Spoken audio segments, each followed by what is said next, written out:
Muy buenos días, querido público. Hoy estamos felices de tener esta entrega para ustedes. La doctora Ibe Gómez, el doctor Josué Pichardo en este su segmento Salud por Dos. Hoy quiero regalarle una reflexión que le dio el apóstol Pablo a Timoteo y le dijo lo siguiente: porque no nos ha dado Dios un espíritu de cobardía, sino de poder, de amor y de dominio propio. El dominio propio que nos hace falta. No nos dejemos provocar. Vamos a pasar estas Navidades tranquilos y en paz con el Señor. Dominio propio ante todas las cosas. Josué Pichardo. Amén, amén, amén, qué bueno. Muy buenos días para todos ustedes y gracias por estar una vez más con nosotros. Vamos hoy, Josué Pichardo y Ibe Gómez, a hablar de una combinación boca-corazón. Ay, sí. Hoy vamos a combinar temas interesantísimos para que ustedes se ilustren y aprendan realmente de lo que ya nosotros hemos tenido el chance de aprender en la universidad y con nuestros pacientes a través de todos estos años de ejercicio profesional. Así que sean bienvenidos y vamos a hablar, Ibe, ¿de qué? Vamos a hablar de los procedimientos odontológicos en aquellos pacientes cardiovasculares de alto riesgo. Josué, cuando se habla de alto riesgo, la gente se asusta, pero es que la palabra lo describe. Claro, claro. Vamos sí. a hablar primero, Josué, yo quiero darte la oportunidad, ¿verdad?, de que tú inicies, hablando de, identificando cuáles son esos pacientes. Yo sé que hay unos cuantos, pero lo más relevante que tú consideras, ¿cuáles son esos pacientes cardiovasculares de alto riesgo? Mira, hablar de alto riesgo cardiovascular son aquellos pacientes que tienen condiciones específicas que predisponen a que el paciente pueda tener una condición, que pueda infectarse, que pueda alterarse, cuando se hacen procedimientos odontológicos específicamente. Por eso son pacientes que tienen que ser vistos obligatoriamente previo a esos procedimientos. ¿Cuáles son ese grupo?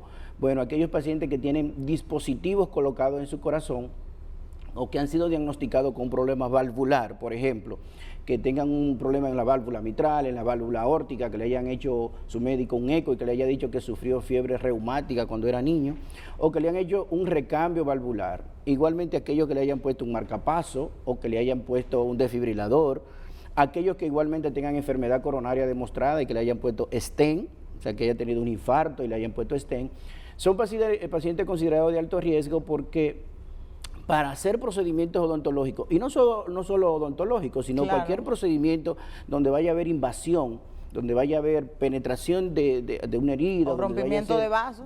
Exactamente, entonces tienen que ser pacientes que deben ser evaluados por el riesgo que tienen de poder contaminarse e igualmente por el tratamiento que algunos de ellos están llevando, porque hay pacientes que están doblemente antiagregados y muchos de ellos están anticoagulados. Entonces, obligatoriamente deben ser tratados como un grupo de pacientes especial ante cualquier procedimiento que vayan a realizarse, como te digo, no solo odontológico, sino cualquier otro tipo de procedimiento que vaya a romper barrera de piel o que vaya a penetrar su cavidad abdominal o que vaya a penetrar su cavidad oral, la mucosa y demás. Señores, que yo siempre he dicho, en la salud no existe nadie todólogo. Nosotros necesitamos de nuestros compañeros especialistas de distintas áreas. Y en esta ocasión nosotros queremos responder a una necesidad que hemos visto en la población. ¿Por qué? Porque en ocasiones a veces llegan pacientes o de cardiología o de odontología que obligatoriamente necesitamos la comunicación de su especialista. Claro. Necesitamos ver cuál es el estado de ese paciente y ante todo una comunicación para que para nosotros poder dialogar en el sentido de cuál es el procedimiento que se le va a realizar. Es interesante, Ibe, mira, eso que tú mencionas, porque a veces el paciente llega quizá un poquito desorientado porque no sabe ni lo que le van a hacer en la boca y menos que por lo que le iban a hacer tenía que ser evaluado. Entonces es bueno que siempre podamos nosotros invertir un poco de tiempo dentro de nuestra consulta, sea el odontólogo, sea el médico quirúrgico de otra especialidad que vaya a hacer un procedimiento, invertir un poquito de tiempo en investigar ese paciente y que el paciente pueda tener claro cuál es el riesgo que representa el procedimiento que se le vaya a hacer. Justamente, ¿cuál es la razón? Para que juntos, el odontólogo o el otro médico que vaya a hacer el procedimiento, no importa la especialidad que sea, podamos ver previo cuál es el riesgo y minimizarlo. lo más Minimizar los posible, o sea, evitar complicaciones. Por eso es sumamente interesante que tengamos esa interacción, para que el paciente salga beneficiado y al final nuestro trabajo como especialistas, como profesionales del área de la salud, pueda verse representado en esa mejoría y en lo que realmente el paciente al final busca, que es solución a una situación, sea odontológica o de otro tipo.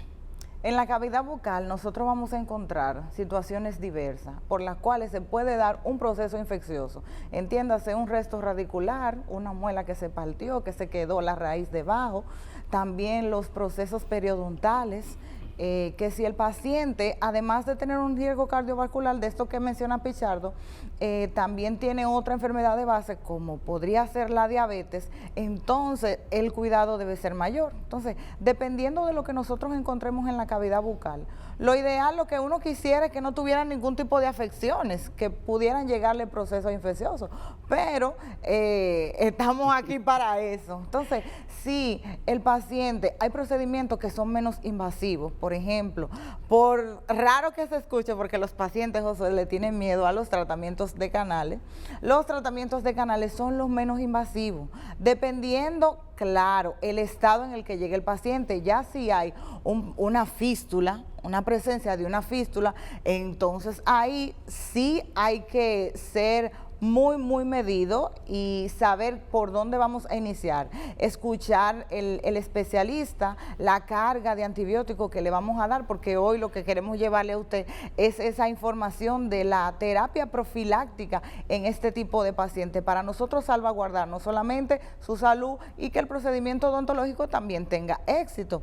En ocasiones hay que dar terapia de antibióticos, no solamente por la parte profiláctica per se del problema cardiovascular, sino que dependiendo la situación que encontremos en la boca, cuando hay una gingivitis muy pronunciada, también tenemos que darle una terapia profiláctica de antibiótico que requiere a veces de una semana para eliminar un poco y hacer que la encía desinflame. Entonces ya a partir de ahí entraría el especialista a ver qué nosotros vamos a hacer para nosotros que el procedimiento tenga éxito y salvaguardar la salud del paciente. Mira, yo pienso que lo más interesante en todo esto es que, como te decía, que primero que el médico que va a hacer el procedimiento le explique al paciente qué se le va a hacer. Y o que se lo mande por escrito.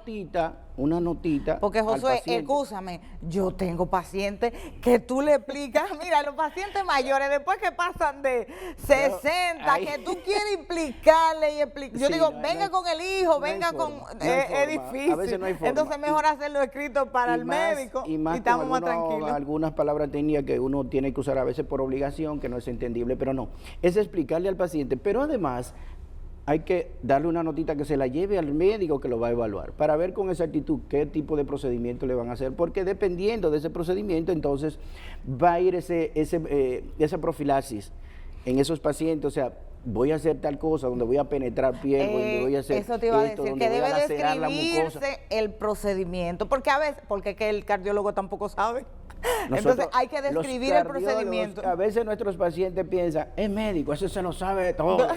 Y lamentablemente uno tiene nociones de muchas cosas. Los médicos cardiólogos, que somos internistas todos, tenemos nociones de la mayoría de las patologías, pero no somos especialistas en todas las áreas, somos especialistas en un área. Entonces, que nos mande a decir con exactitud es que voy a hacer un procedimiento donde voy a penetrar piel, donde voy a tener exposición de tejido y por lo tanto la posibilidad de una contaminación puede ser alta.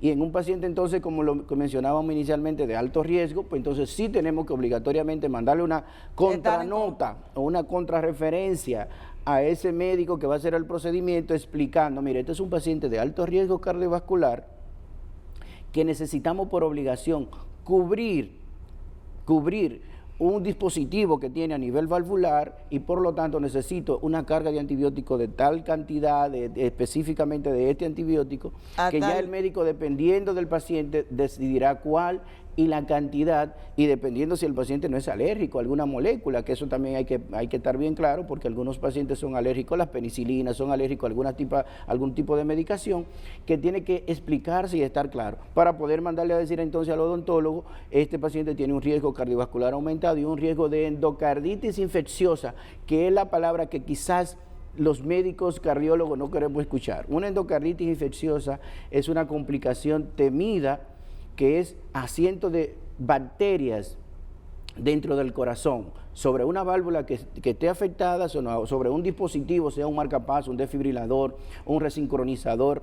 Bien, entonces, si se infectó uno de esos elementos, o se infectó uno de los cables que entran directamente al tejido miocárdico, es una catástrofe. Entonces, es que obligatoriamente cada paciente de ese grupo especial que pueda tener un dispositivo intracardíaco, tiene que obligatoriamente ser evaluado y explicado cuál es el riesgo cardiovascular que tiene para una posible contaminación y uno tratar de disminuir lo más posible ese riesgo. Y otra cosa es que esos mismos pacientes a veces tienen que utilizar medicamentos especiales desde el punto de vista de antiagregación, anticoagulación, y ahí hay que tener también otro cuidado muy especial. Antes de tú pasar a la parte de la medicación, de los anticoagulantes, hay unas imágenes por ahí, que si los chicos me ayudan, de un raspaje, un procedimiento odontológico, donde se ve parte de la raíz del diente. Si los chicos la encuentran, sería un placer. Oigan, ¿qué es lo que pasa? Miren, esa es una, hay otra donde se ven las raíces del diente, donde hay es un poquito más invasiva. Porque yo siempre, a mí me critican, José, me dicen, no, porque es que ella cree que debe pedestal. En cuanto a la salud, y más a nivel odontológico, porque esa es mi área, yo soy muy respetuosa de todas las áreas, pero cuando se habla de odontología, perfecto, mira esas imágenes, José, ahí tenemos parte de las raíces de las piezas y contacto con el hueso. Tú sabes que ahí va a haber una hemorragia, ahí va a haber un sangrado considerable. ¿Y qué es lo que pasa? ¿Por qué para mí es importante la interconsulta a nivel de cuando vamos a hacer este tipo de procedimiento en estos pacientes?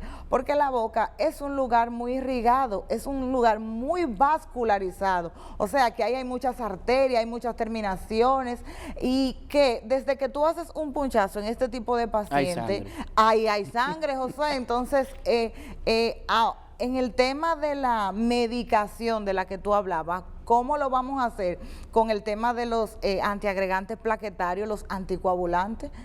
Sí, ¿Qué vamos a hacer? Vamos a ver que ahora los chicos igual me pongan las imágenes que tiene en la parte de donde hay una válvula protésica para que los televidentes vean realmente de qué se trata. O sea, unas válvulas dentro del corazón o un marcapaso, o lo que significa tener un dispositivo adentro ahí. Y miren, el del stent me gustó mucho.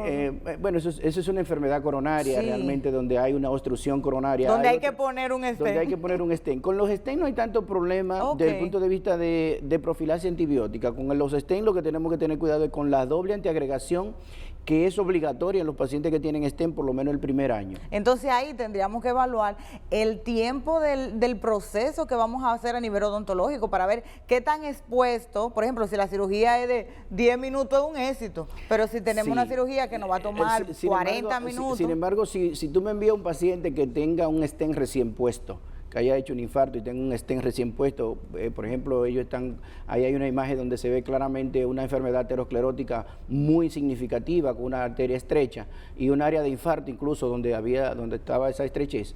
Si ese paciente realmente me llega y se le ha colocado un stent reciente, menos de 3 meses, menos de 6 meses, y se le presenta un procedimiento odontológico, no debe realizarse a menos que sea una emergencia. Perfecto. Una emergencia. ¿Por qué? Porque es un paciente que yo tengo que primero cuidar esos stents que están colocados con una doble antiagregación full. ¿Qué significa eso? Que tiene que estar tomando clopidogrel y aspirina, que son 2 medicamentos que ya su médico le pondrá nombres específicos, pero esos son los genéricos.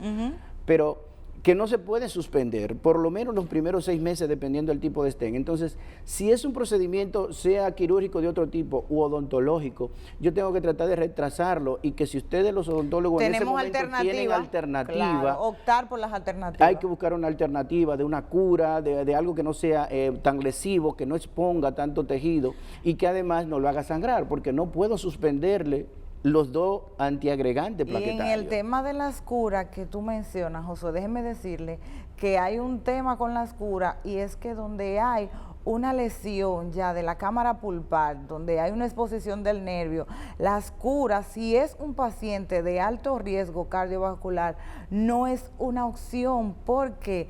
Porque el nervio tiende con frecuencia, porque la cura es un experimento, entonces el nervio tiende a necrosarse, y si el nervio se necrosa, se va a producir una descomposición y va a llegar una fístula, que es lo que andamos evitando en este tipo de pacientes. Entonces hay que ver cuáles son las alternativas, qué es lo más viable, pero eso va a depender de cuando uno tenga el paciente dependiendo cuál es el conjunto que nos llegue en el momento. Te digo, lo importante es realmente evaluar, ver cuál es el riesgo, qué paciente tenemos por delante en el momento y buscar entonces la alternativa, por lo menos los primeros 3 a 6 meses. Ya después del año, yo no voy a tener miedo en suspender los antiagregantes plaquetarios si necesita un procedimiento más invasivo, donde tú tengas que hacer alguna incisión importante. Exacto. Bien, pero el primer año en los pacientes que tienen stent es sumamente importante que hay que mantener una doble antiagregación. Ya en los pacientes que tienen entonces otro tipo de dispositivo, como una válvula, ya como una válvula protésica, o sea, una válvula,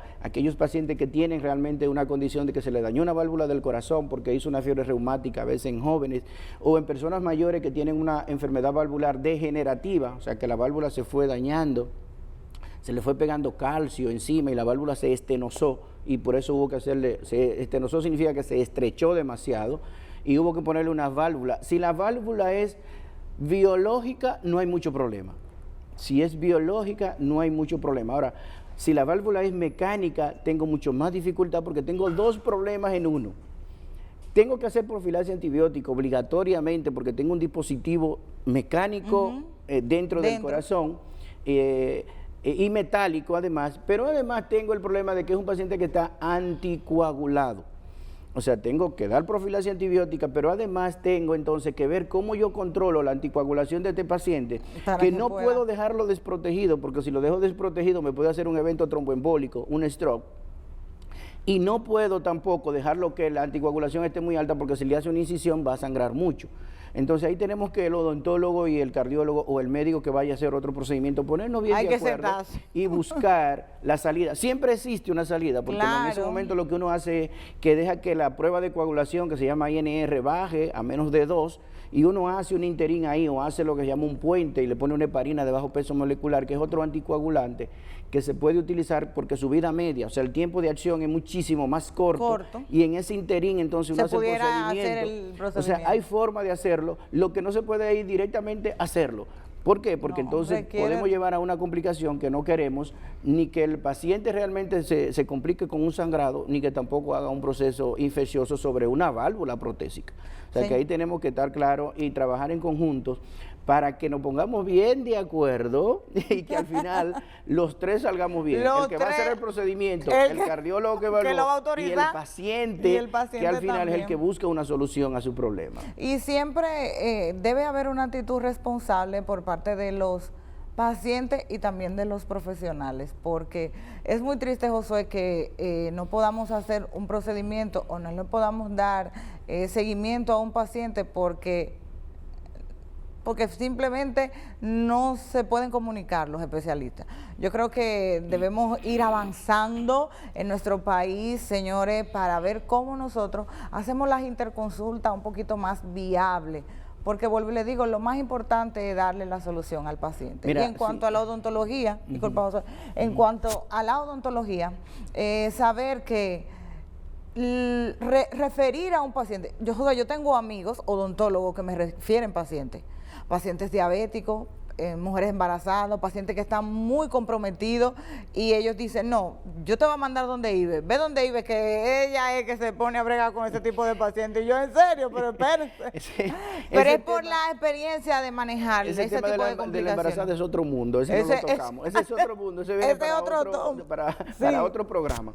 Pero mira, con respecto al asunto de un referimiento, de una interconsulta a tiempo, yo trato de que a los profesionales que se están formando en cardiología en este momento y de los cuales tenemos la oportunidad de ayudarle en su formación, algo interesantísimo es tener esa visión bien clara de que uno no se lo sabe todo. Claro. Uno no se lo sabe todo. Referir en Tenemos que grandeza. obligatoriamente tenemos que compartir y buscar la información con los demás colegas.